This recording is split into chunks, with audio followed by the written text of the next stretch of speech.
Hello, everybody, and welcome back to Phantom Fridays, where we proceed to check out the pony fics that are not pony related. Why? Well, don't you guys want to know how other fandoms handle their characters? It's fun, really.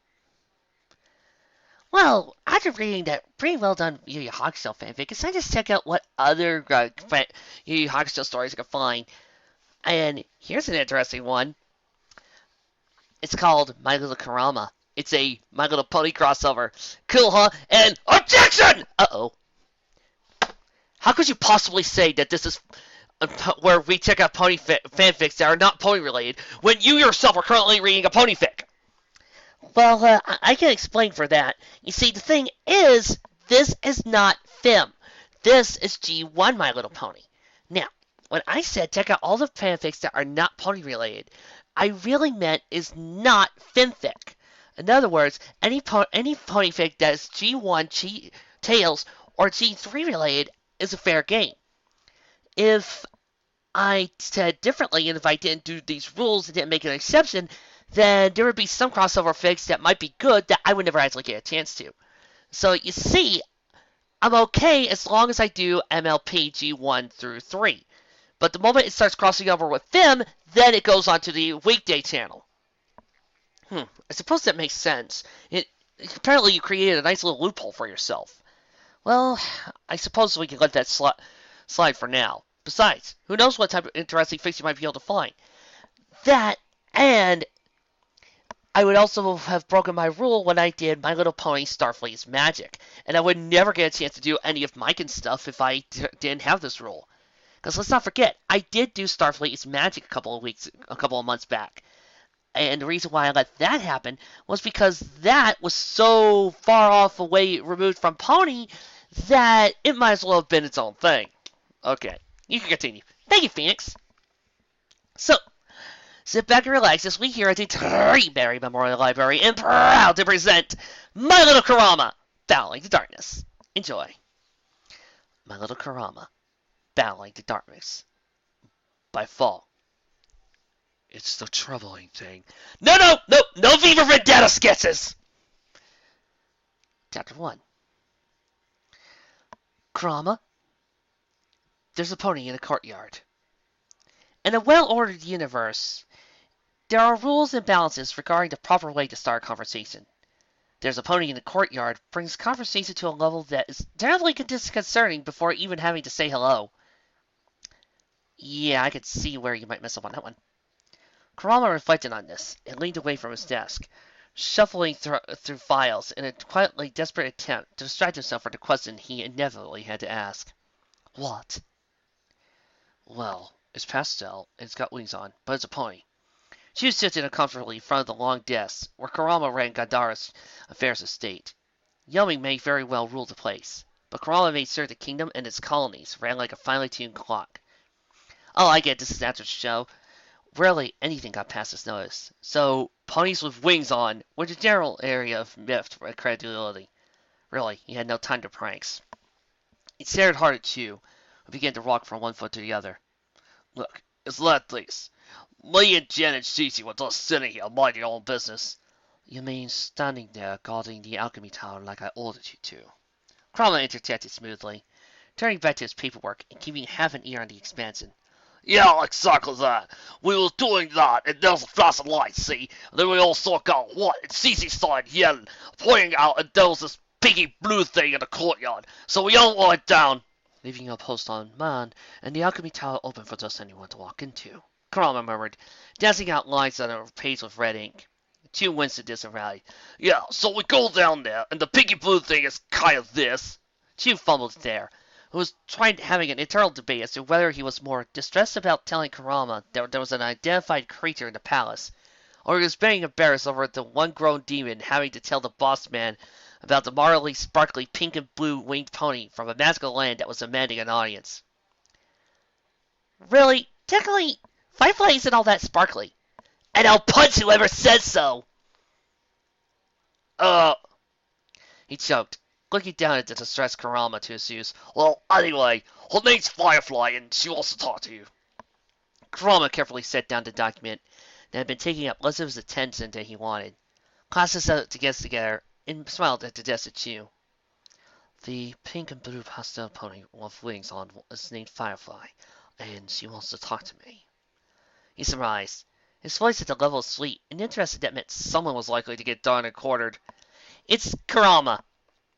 You tick him off wrong, or say if you tick him off, he's the type of guy that will kill you, and then as you're dying, spend the next 5 minutes telling you how you died and why you're dying, and then make sure that the planet brings you back just long enough to kill you again. Oh, yes, the pink pony, Kurama said again. His voice now edged with members of Gandhara's Ari, referred to respectful and terrified terms as the Fawx Zone, would like to speak with me. Well, Chu fumbled. Diplomacy wasn't his thing, honestly. He only been sent because Jen and Shishi insisted that he was the one least likely to get ripped to pieces and spread over some community co-op garden in the human world. Apparently, Kurama liked him. This seemed, given the current circumstances, wrong. It was wrong in any circumstances. Kurama didn't like anybody. Hey! Hiei! Kuwabara and Yusuke! He stopped liking people at least 80 years past. Really, he'd been nicer when he had been much more human. Wait. So, this is sometime in the demon world future? And Kurama's slowly been losing his humanity? Whoa. Wait. Does Hiei exist? Is Hiei still around? I mean, I can imagine Yusuke and Kuwabara died of old age, but... And what's going on with the rest of the human world? This is the future. I really want to know. Wow, does this mean Kurama also is really sad about the loss of his family? This might be turning out more interesting than I expected.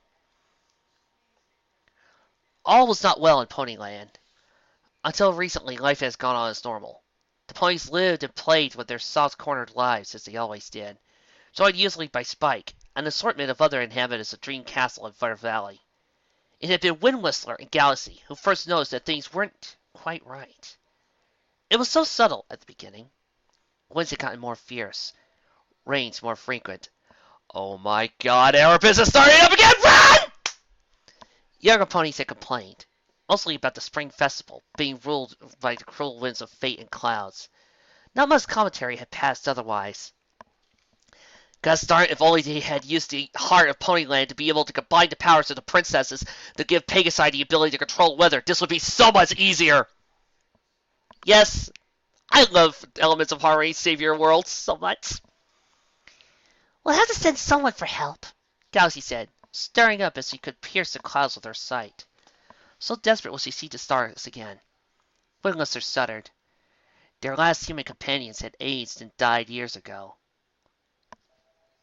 So this is several years into the future, and we are Sans Megan. We're doomed!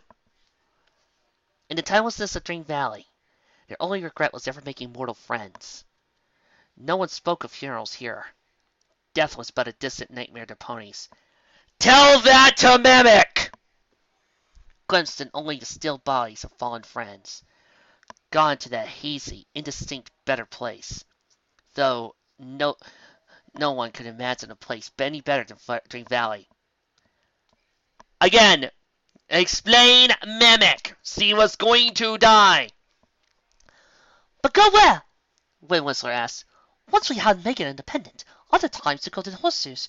Not even the flood pony's magic cannot dispel this ill-omened sky. Who can we go for to help? So, where's the goal with the horseshoes? What happened to Mimic? Mimic? Hello? Galaxy continued to stare into the rolling darkness, her glowing as her intuition worked its magic.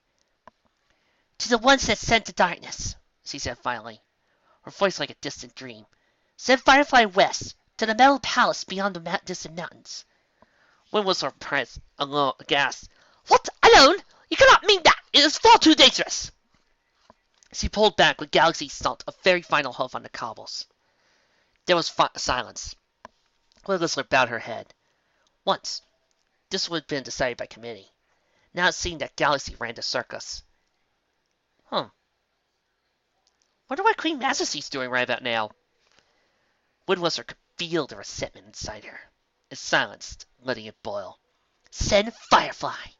She's quick and brave. After all, it was she who was to brought us Megan. She may be lucky again.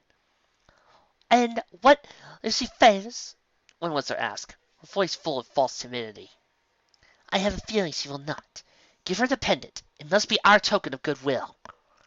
Woodwhisper repressed the urge to twitch. The pendant? That was like saying, Here, take the golden horseshoes and toss them over that cliff there. But she had no choice but to obey. Without the other ponies to back her up, she was a force of one against Galaxy, whose magic was becoming absolute. Windlacer bowed her head and turned to do her task, refusing to notice how the celestial marking on Galaxy's rump had begun, slowly, to turn. Uh-oh. I sense nightmare incoming. In the courtyard, Kurama sat cross-legged in front of the pony. Sorry, Pegasus! Designated Firefly. He was having odd thoughts as the candy-colored creature babbled in praise, tossing her overlarge head and stamping disturbingly undetailed hooves. Only children think horses look like this, he thought, facing his chin on his hands, elbows on his knees. Hey! Sunbolt didn't have that much in the way of budget! See was on now how the history of Ponyland and the exodus from Flutter Valley. He lost track somewhere once he explained that the non-child-friendly named Liggy Slit had run away after tripping during the rehearsal for Spring Festival. Horses don't have spring festivals, he mused on that tangent. Not that I know of anyway. They all just run around and eat hay. Sometimes we eat them. However, though Firefly looked like she had been modeled out of marzipan and fondant, Kurama wouldn't want to try sinking his teeth into one of her kind. After their 30,000 years of life, he began to realize the benefits of good dental hygiene. He didn't want to be the only demon around, pushing 3,000 with Cassidy's for sugar ponies. And now the clouds won't get away, so Wind Wizard said I had to find help, and I found you and have this. It was beautiful. Only in retrospect, but it was beautiful on part with Yusuke, where he couldn't really tell if it was an expert planning or just pure dumb luck that got things to happen his way all the time. It was like that, apparently, with Firefly. Once he swung her bloated, malformed head in Kurama's direction. A bright red heart-shaped pendant sailed through the air and over his head, causing to sink gently over one Fawx ear until it slipped around his neck. Oh, Kurama's right now in full Yoko mode. There was a flash of light, the smell of pink. Then, the world went bigger. Wait. Again. How? When? Why? All you left in the earlier paragraph was he had slowly left his humanity behind. Has he been missing his human friends that much? Vic, I kind of want some establishment here. You've given me a Kurama that has completely changed, and I really, really want to know. There was a flash of light, the smell of pink, then the world went bigger. Someone behind him sounded like they were stifling a laugh. Kurama looked at his hands. Eventually, something like this had to happen. Choo! He said, holding out a hand, ignoring the changed timbre of his voice. Give me some of that wine you have. Someone snorted. Someone said, I just know you're old enough. Probably Jin. His ears were ringing. Kurama decided it was best to put the request in more direct terms. Give me the fucking wine. A bottle was placed obediently in his hand. The pony gasped at his inflammatory language. Kurama leaned back and took a generous gulp of the heavy wine, cocked it to his free hand, and gave the wine bottle back. Thank you. How bad is it? Well, we're going to need to make you some new clothes, Chu said, corking the ball with some reverence and placing it on his belt. I want to pause here and just say, I really don't believe that Firefly would probably guess an inflammatory language or cussing, considering Lavon and, all the other stuff that has happened. This is why I questioned the whole entire death had no meaning in Dream Valley. Lavon, Erebus! Crunch! Um, those guys pretty much put you pretty close to death. Trust me. They are pretty bad. Get me something old to show us. Make sure it's been washed and pressed, please. Jen, Shishi, take our guests to the clean cells. Leave some water and what do you eat? The last was directed at Firefly, whose massive eyes were fixed on him in a crazed expression of horror and contrition. Apples are okay, she managed. Kurama waved a hand. Strike that and take her to the laboratory. I'm going to my office. He said this slightly, adjusted his far now too large jacket around himself. Oh, he turned into a kid! For a minute there, I thought he turned into a pony. Kurama as a pony would be cute. Guys, you could have explained that, by the way. Zoro's kids' clothes fit well enough. They could have been tailored, which was a blessing. Kurama had gotten used to his official uniform, even if it did seem a little militaristic for a country whose main dealings were exported staples. It felt horrible without it. The uniform was the overt symbol of his official capacity and lack of power. He was not the king, but he does enough influence to make people fear, guess, and treat him nicely, just in case Yami and Shura met unfortunate ends. It, and the liquor, made him feel far more comfortable than he would have under normal circumstances. So, he murmured, catching his reflection in the window, this is what it feels like to be a child. Whoop, time out. Kurama would know, because he spent 15 years as a human. As a matter of fact, the only reason why he started to gain his humanity was when he saw his mother badly hurt. He wouldn't just say this is what it feels like to be a child, because he was a child. As a matter of fact, that whole entire episode with Kurama and his mother was one of the things that really got me hooked on this show. Well, that and the Genkai Tournament, the Demon World arc, where they went out to face off against the Four Kings, and of course the rescue Yukina. What I'm saying is I love the show. His hair had gone red again. Not the ambiguous dark red he wore in his human form, but the wild red of fox fur he had when he was far too young to remember. He'd never been able to take a humanoid form in his earliest years. The years he seemed to inhabit now. But this is what he looked like when he had the ability. Sharp features and a childish frame. Not something quite human in the eyes, but wildly demonstrated the years of tail. He looked like a goddamn Hello Kitty mascot. He scowled. The expression was absolutely precious, and he hated it. He couldn't do anything that wasn't cute now. It was awful. Firefly shifted nervously behind him. And I cannot remove the pendant, yes? The Pegasus looked down ashamed. Yes, that's right. He sighed and closed his eyes, turned to face the pony. And the conditions of this arrangement are that I accompany you to this dream valley in order to make the sun come back. Is that correct? He lifted an eyebrow. Firefly turned her head quizzically, glanced at Jin, who nodded her. Right. Upon which time your galaxy will perform some magic that will remove the pendant's hold on me and allow me to revert to my normal body. So, Firefly is going to take Kurama to help get the sun back. Okay. So, let's see. That would mean Fizzy is laughter. Gusty is honesty. Truly is generosity. Applejack is kindness. Firefly is loyalty. And Wind Whistler's magic! Yes, I know I just made a Pegasus magic, but trust me, that has happened before. And yes, that is my main 6 for G1! If we made G1 with those 6, I would greatly appreciate it. But, okay, so, wait. Does this mean Galaxy's going to end up giving birth to Celestia?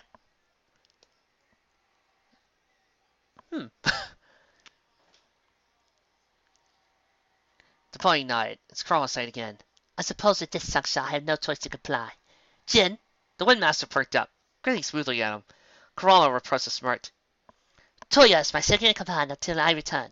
Take your orders from him. Toya, who had wanted to get a glimpse of the amazing candy pony, snickered.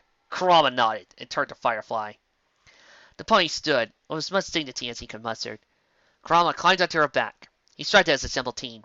I guess I'll see you. Pray I don't go insane. And with that, the neon pink pony, somberly clad Fawx child, sped off into the night, through the darkness to save Ponyland. Chapter 2.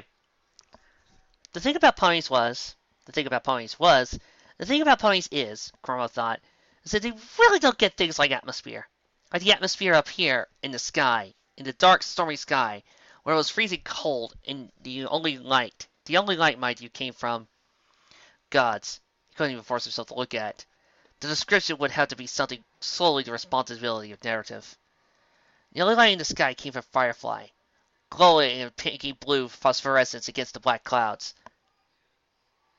No, Firefly would not be glowing. Trust me, if she found herself sparkling, she would be going, oh, good golly, get off, get off! Well, that and the lightning. But it was mostly for Firefly.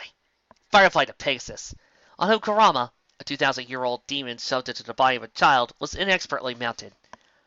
Kurama pulled his mind back from the detached narrative and sighed, just so he could look down on himself and Firefly. There wasn't anything to see, of course. Just the dark earth under a dark sky. But something, in the far distance, was sparking. He hoped it was a fire, but considering the way things had been gunflowing, he was definitely aware that it was the glow's magic protecting. I'll just muscle through it. You're completely incapable of suspending your disbelief for long enough to accept that you're riding on the magical caricature of a horse through the impossible sky. He told himself with no amount of self-hatred. It is perfectly logical, under these circumstances, to accept that you're on your way to Dream Castle to help save the ponies.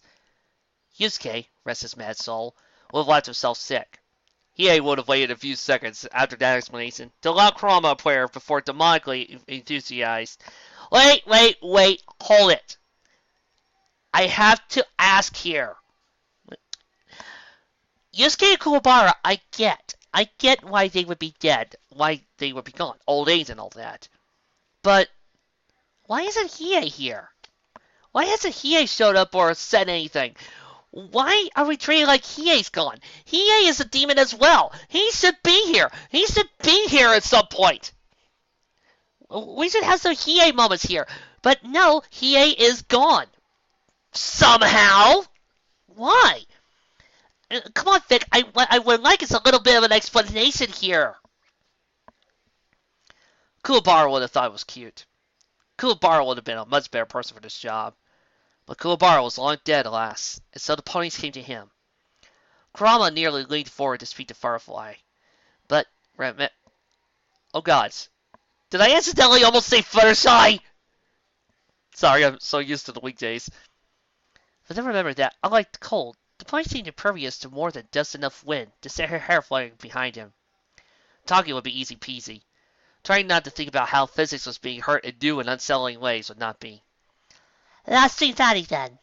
He asked, pointing the fade direction at the spark, the sparkling on the horizon. Yeah, we're almost there. I think I'll have to take you to see Wind Whistler first. That pendant was Megan's, and they were close. Kurama said nothing. That, close, at the end worried him. You know that close for ponies only extended to horseback riding. Okay, there was no way to think about that without some kind of innuendo. So it's just going to stop right now. Bad, Kurama! Bad! You have a little half-brother that you were close to when you were human. You are close to Hiei, so that does not mean that you have to think of some sort of innuendo. Bad! Go home and think about what you did. The rest of the journey passed into with tense silence. Firefly was focusing on the flying, he hoped, and he was focusing on what exactly? He had no information beyond the magical ponies of Dream Valley are in trouble and need help. Nothing more. His entire world, right now at this moment, revolved around what could have been the premise of a Sunday morning cartoon for 5 to 12-year-olds. That was Saturday?! Actually, I have no idea when G1 Pony aired. But it aired too short, darn it! I swear, 11 freaking minutes! 11 freaking minutes to try to tell an entire cool story. You can tell that the writers were trying their best to do that in 11 minutes. But you could tell. You could watch every single episode of My Little Pony G1 and tell that the writers wanted to tell a 22-minute story, but for some reason kept getting their 22 epic minute adventures cut into 11 minutes. Sorry, I've seen G1 and, well, I really did like it. It could have been anything else. In fact, there was a tiny, stuttering, and nearly dead part of him that still kind of wished that his life of demons and afterlife for currency aside, something really cool like giant autonomous transforming robots would fall on Earth. And there would be things like high-flying adventures, swashbuckling. Instead, he got ponies. Wow, some guys just had all the luck. Yeah, because ponies are never known for their adventure and swashbuckling and magical adventures and evil changeling creatures and mares who want to turn everything into night for ages and destroy the entire freaking planet, or giant demonic gods with unlimited power that just want to destroy and kill everything that's in sight. No, not that. Okay, the G4 example was obvious. My apologies. You're right. I mean, ponies are never known for soul-stealing monstrosities from the afterlife. Creatures that I'm pretty positive are necromancers that put you into worlds that put you into a living eternal hell where you're freaking enslaved for the rest of your life. Satan himself. Oh, please. I prefer to think myself above him. Right, Satan. And dogs that turn you into rocks and steal and freeze you for the rest of your life. And Lavon. Hey, how come I get a name? I'm trying to decide whether to call you Evil Elemental, Fire God, Ultimate Being of Ultimate Destruction, and or Satan Mark II. Oh, thank you. You're welcome, T-Rex. I was talking to Lavon. Well, got any more? No. Those are just some of my favorites. Lavon and... There they are! Spike, having taken post as a lookout, waved his signal flag. It pointed to a speck in the sky that was Firefly, and, hopefully, their savior and new friend. He could hardly remember the last time they had a new friend. Buttons and sweet stuff skidded to a halt of the parapet beside him. Question! Look, I hate Paradise Estate in comparison to Dream Castle. Seriously. Castle! Estate. Castle! Estate. But, why are they at Dream Castle? Since Megan died, did they just lose the lease? Did the Moochick forget where he placed the rent for the Paradise Estate and had to take it back? Was Habit not doing his job? A hole in the parapet beside him.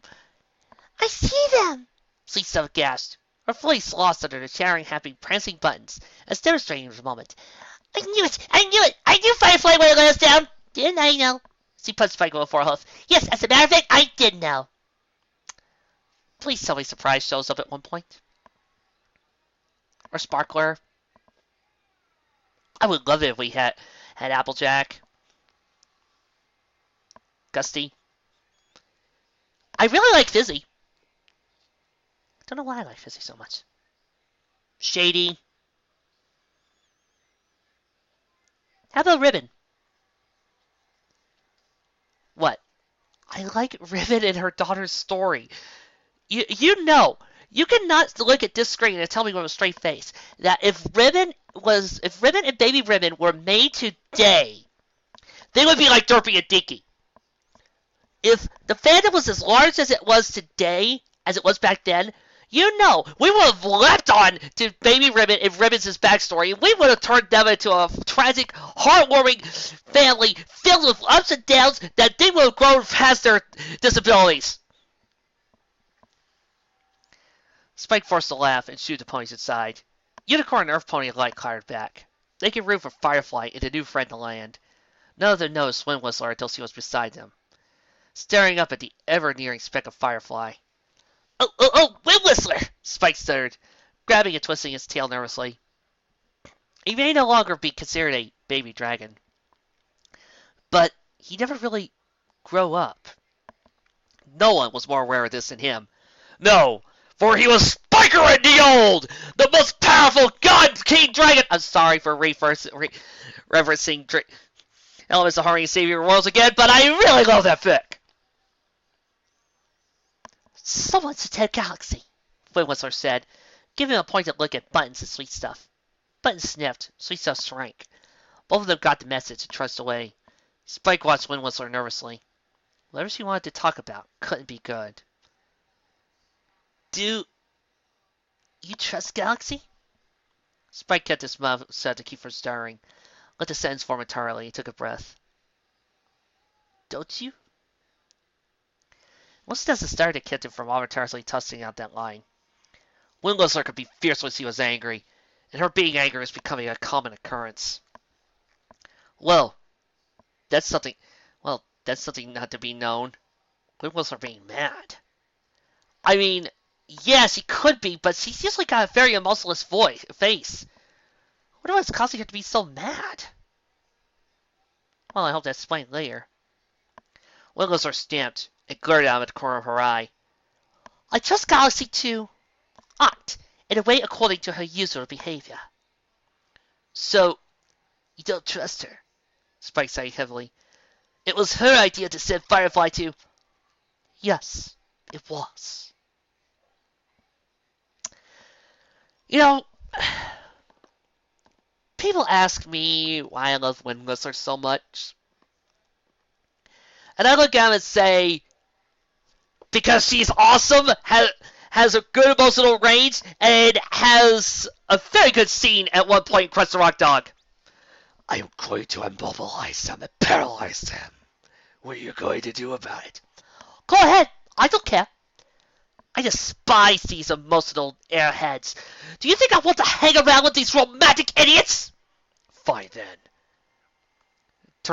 Turns her to stone. Wind Whistler has a tear roll down her cheek. I knew you had emotions!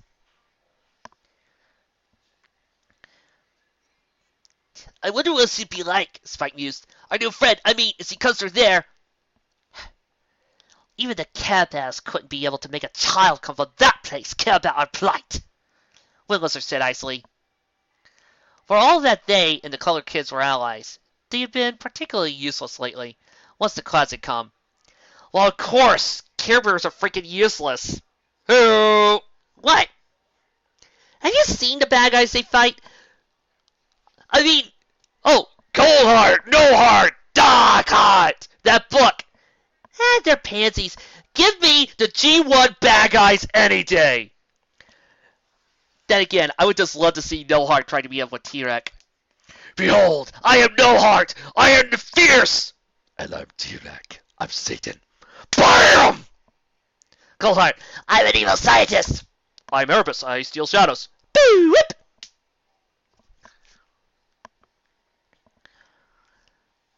I'm sure Firefly made it past that border and found us someone worthy of the pendant. So much for the power of friendship, Spike thought sadly. No.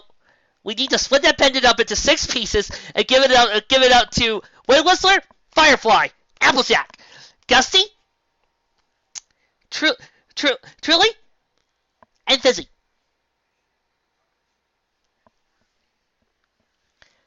Now, you might be wondering, why do I want Firefly and Gusty on the same team? Because I think their personalities would clash so well together. Really, think about it. Well, personally, I think, oh, shut up, you don't think anything. Oh, yeah, you want to tell me that I'm a face? Firefly clattered to a stop. Her passenger, the new friend, falling gracefully from her back in a tangle of red and black stuff. It wasn't a color combination that inspired hope. I'm not going to do a red black alicorn joke, guys, because I think I have better quality in my jokes. The new friend straightened and brushed herself off, pulling back red hair from her face. Firefly, after catching her breath, beat at Spike and Wind Whistler. Everyone, this is our new friend, she stuttered. And looked at Firefly. Firefly does not stutter! He was busy trying to Does he have a tail? Was that what he was trying to shove behind her? And those ears. I'm sorry. I didn't even ask what your name was. The new friend sighed and cast out a glance across the landscape and pulled a bit of a face. Spike felt that old familiar feeling of dread return. My name is Kurama, the new friend said, and the assembled ponies, minus a solemn-looking wind whistler, went wild. Some of them charged up the stairs to the parapet to get a better look, crowding around Kurama, who seemed both irritated and unnerved. Ponies by the handful crowded around to introduce themselves. He caught a glance of Wind Whistler through the mob as he pulled an exhausted Firefly to the side. Wind Whistler, you are all that is right in the world. He would have stopped there, but was distracted by squeals of delight as Kurama was led off for a grand tour of Dream Castle. Spike sighed one more time, carefully setting down the single flag he'd been clutching like a shield. Followed Kurama and the ponies down from the castle. Lickety Spit, Ribbon, Sweet Stuff, Heartthrob. Kurama tried not to think of all of these as high school hooker names. Hey! While he followed the horribly named creatures through the endlessly pastel-material Dream Castle. Hey! I think Wind Whistler's a pretty dang cool name. And Firefly's a pretty awesome name, when you think about it. No, he has never actually watched an episode of Firefly. And, Paradise Oasis, pretty dang cool. He couldn't bash it too much, really. If there was going to be a place called Dream Castle, or Dream Valley, or Ponytopia, or whatever, he expected to be a place with enough paint to supply all the Tootsie stamps in the world for the next few centuries. The place was a very, very much a girl's dream. He glanced to the side where the pink... Spike is purple! Okay, purple! Purple dragon! Get the point! It's a purple! He is purple! Like Spike is purple! The Pink Ranger! That's pink. Pinkie Pie is pink! Firefly is pink! Spike! Purple! How can you mess that up? Like no dragon he's seen before. Kokoria would have shriveled up in embarrassment to be associated with a dragon such as this. It was ambling beside him. Spike had apparently grown up with the ponies, effectively providing a massive argument for the nurture part of nature versus nurture debates. Either that, or he was a dragon who had gotten a firm F at being an actual dragon. That's saying a word! Kurama forced a smile.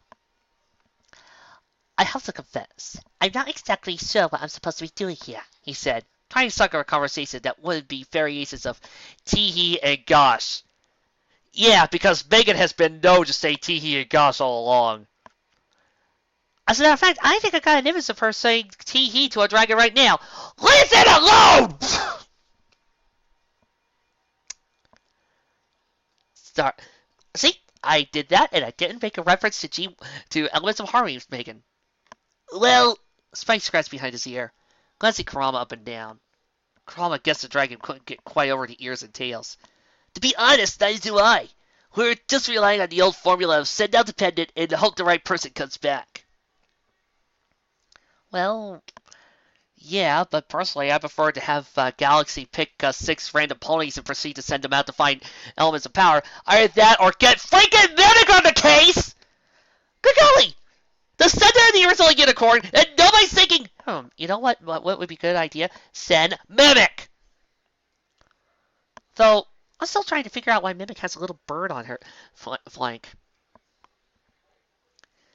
Then again, you want a good laugh? Watch the episode Magic Horseshoes. Then go to MLP Wiki and check out the back of Mimic's box. And then just start laughing. Spike nodded sullenly. Of our first friend, Megan, she helped to save the ponies from Midnight Castle and brought me here. She was wonderful. His overlarge eyes had gone missing with nostalgia. He looked at the car, and, to Kurama's horror, wiped away a single crystalline tear. When the dragon flipped the tear away, it melted into decorations of the castle like it was meant to be there. Oh, great gods! Kurama's jaw fell open. They dazzled this place with their tears. Spike sniffed, then rallied and smiled curiously at Kurama, who wanted to find a dark hole to climb into and die. Don't worry, you have to be a pure heart to carry the pendant. You'll be just fine. I don't know. Lickety Split was carrying it for a bit, and then we had Danny who decided who wanted to F it up a little bit. And Spike, you forgot to mention what happened to the innocent little ponies at Midnight Castle. You know, that one pony that was with Twilight, Ember, whatever happened to her? I mean, she was the original Black Flake, so whatever happened to her? Did she grow up? Did she have a happy life? The absolute untruth of that statement should have caused the world to cry over with the sheer power of dishonesty. There was not so much as a breeze. Kurama opened his mouth to speak. It was cut off by an explosion of noise. Noise? A Tartus. Surprise! It was a surprise.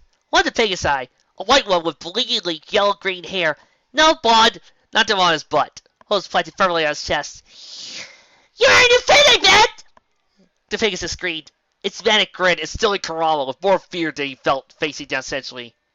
No demon, no matter how evil or fearless or thoroughly badass, will be able to stand tall and unfettered in the presence of so much aggressive cuteness. I agree! I gotta agree, Surprise is adorable! Cuteness and a lot more weight than Kurama didn't even try. He shrank against the force of grin of his own. Yes, I am. My name is... His name is Kurama! Licky's foot cut in, shoving the Pegasus aside. Another pony scowled at Pegasus. Scuffed the floor seriously, horselessly, sheepishly. Suddenly, wait, she? Actually, I'm not a... Listen, baby surprise, Licky's foot was saying. You know, one of these days, that whole entire naming the next generation baby blank is going... I'm actually going to wake up and actually find that to be charming and actually enjoy that type of idea. That is not this day. Grandma's got a lot of important things to do, like save the world. So you can go surprise the bush lilies with how surprising you are, okay? Little Pegasus seemed to accept that, and bounded off, followed by a few more like ponies. Kurama stared. I have two things to say at this juncture, he said, glancing between the remaining ponies. Licky split his sweet stuff, and Spike. The first, though somewhat less important, is going to be what the hell is a bush lily? Licky's voice surprised him by uttering a sartoric snort. A bunch of morons incapable of individual thought. On the bright side, at least they're not their cousins. You know, the furbobs. I'm pretty positive went extinct in the in Dream and Elements of Horror Savior worlds. Because how could their species survive?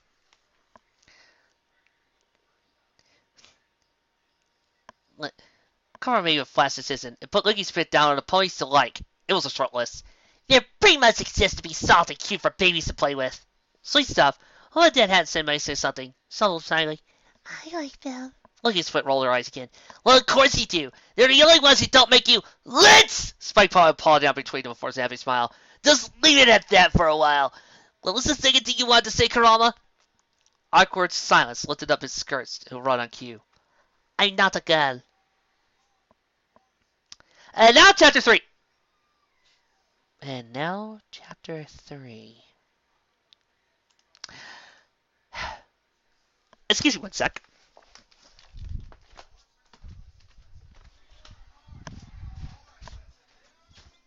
Nope.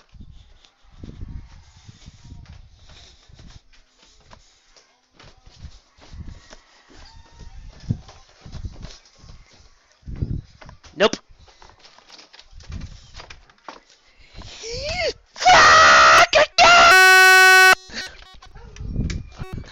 This is why this freaking Celestia. I can't freaking. Why do they do this to me? This. What's with this?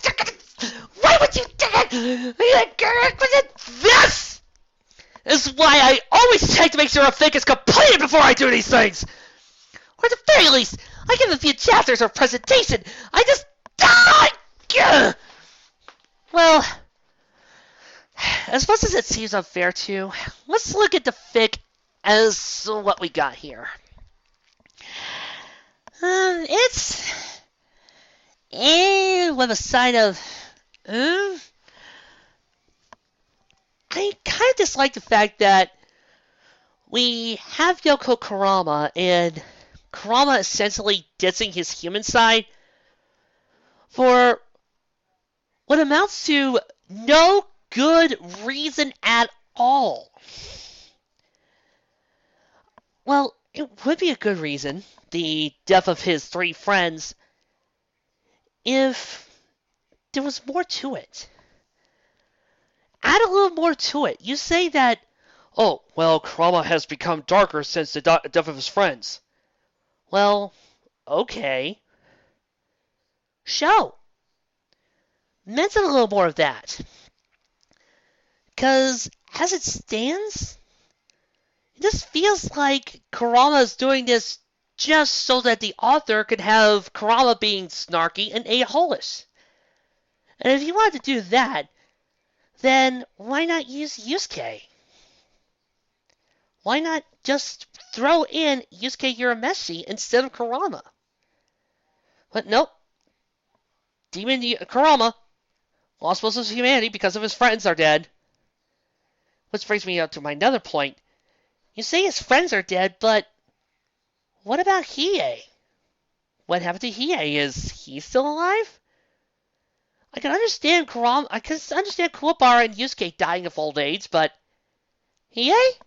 Hiei's a demon just like Kurama. He should not be dead. This really doesn't make any sense.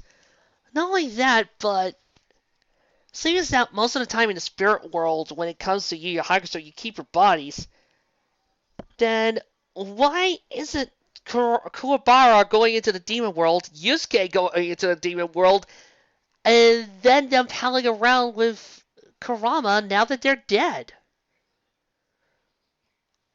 I mean, I don't think Hiei's going to stay in heaven. I don't think Yusuke's going to stay in heaven. If anything, he's going to want to go to the demon world where there's plenty of fighting and more boozing.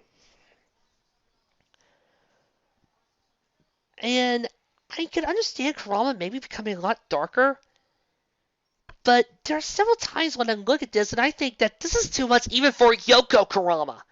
I know that Yoko Kurama is the dark side of Kurama, but really? And there was no other family members that Kurama could attach himself to? Why do I feel like this doesn't really fly, and you just wanted an excuse for Kurama to be snarky and out of character?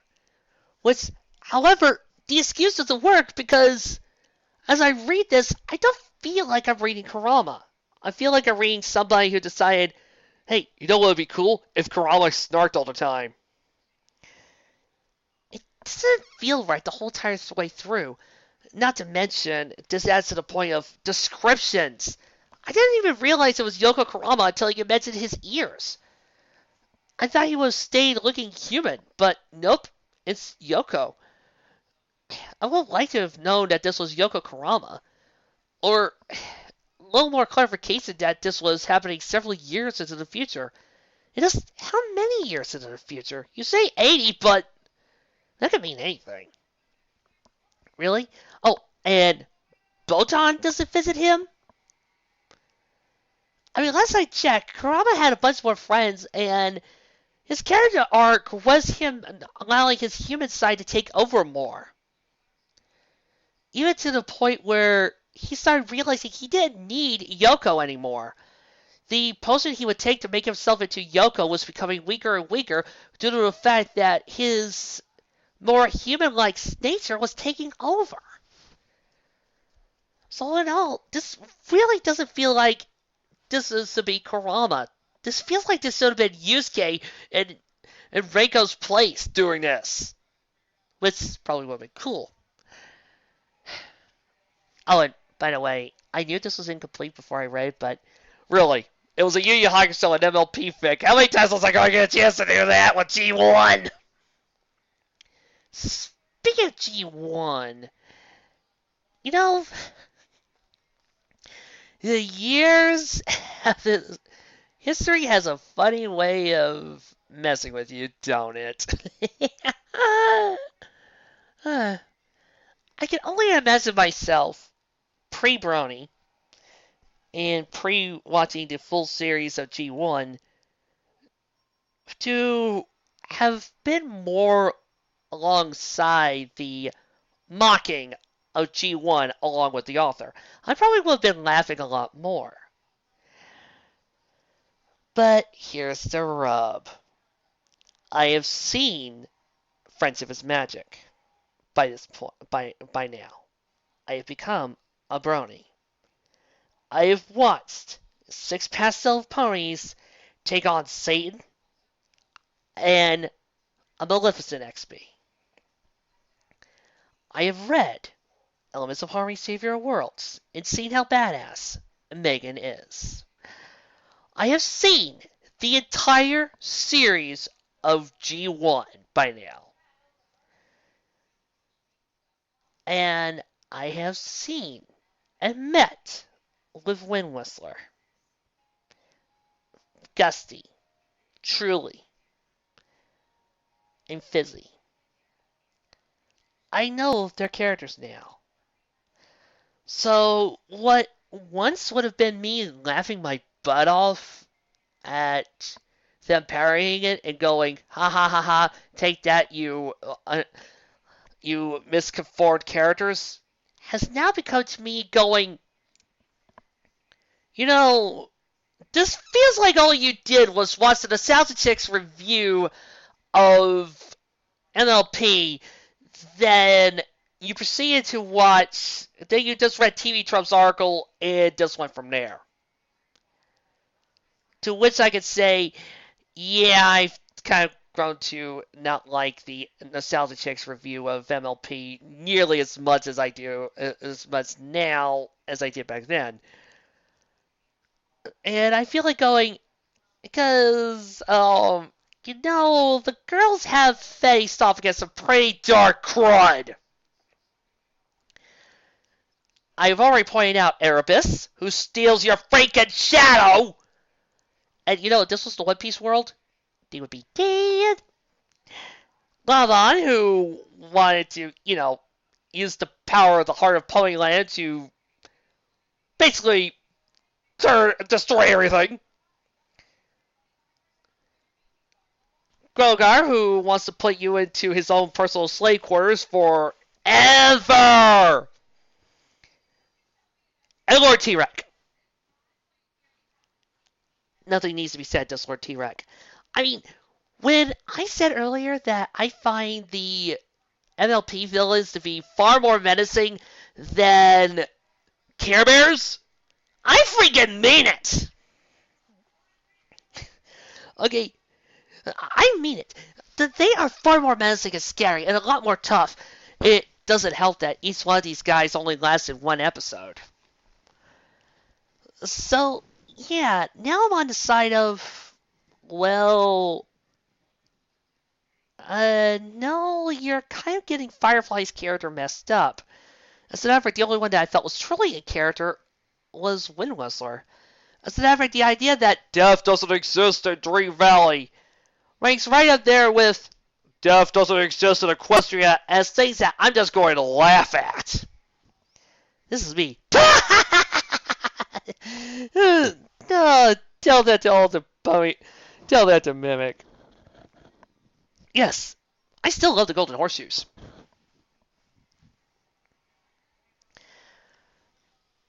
And I look at this and I think, no. As a matter of fact, if you watch the show, G1 was pretty dang good. Well, not as great in my opinion as Fim.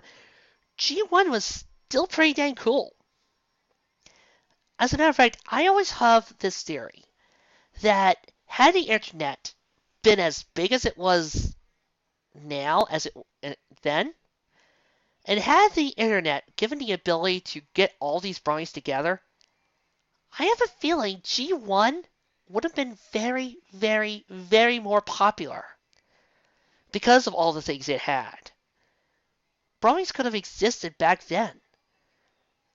As a matter of fact, I do believe that had the show been 22 minutes and you ditched the glowworms and the Mr. Tailhead stuff, you probably would have had a contingent of bronies that probably would have done things like redeem T-Rex, created stuff like past sins, did stories like Derpy and Dinky. The whole lot. As a matter of fact, there's a quote on the author's notes where it talked about pony melodrama and had Wind Whistler being against Galaxy. And all I can think of is three things. One, why is Galaxy in charge? Where is Queen Majesty or Mimic? Two, melodrama. No. This isn't really all that melodramatic. And three, this story isn't too far off from a really good fanfic. And it's true. It's true. It's true. Heck, I'm still trying to figure out how this would all fit into a bigger pony-centric verse. So yeah, after watching G1 like I have, and after doing all this, falling in love with elements of Harmony Savior of Worlds, after enjoying Megan and all of that, it just feels like this guy didn't watch much of the show. So, does this mean I hate it? No, because, well, the comic's quite sound, and despite the fact that it didn't end, I bet the author actually put some more effort into it and actually wants the freaking show. I can guarantee you it might be a little bit better. But as it stands, it's missing a lot of things to really propel it up to excellent or anything that we normally would see. However, on the other hand, considering some of the bull crud I've had to sit through, I'm going to give it a pass just on skill points. Well, that was one down, 1,000 more to go. If you excuse me, I gotta go talk with Phoenix to make sure that this whole entire loophole still holds up in court. I'll see you next time.